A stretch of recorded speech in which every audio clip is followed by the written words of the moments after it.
நான் நினைச்சா யூனியனும் இருக்காது, லீடரும் இருக்க மாட்டேன்.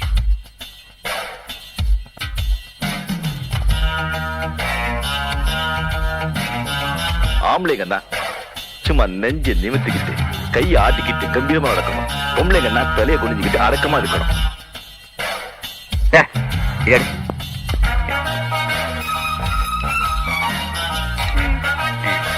அந்த கான்ட்ராக்ட்ல நீங்க எப்படி கையெழுத்து வாங்குனீங்க?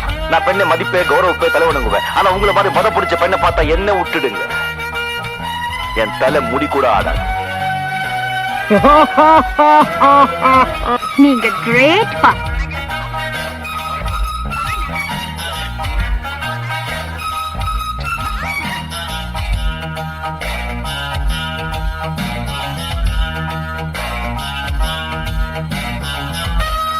என்னைக்குமே நான் தான் யூனியன், நான் தான் லீடர்.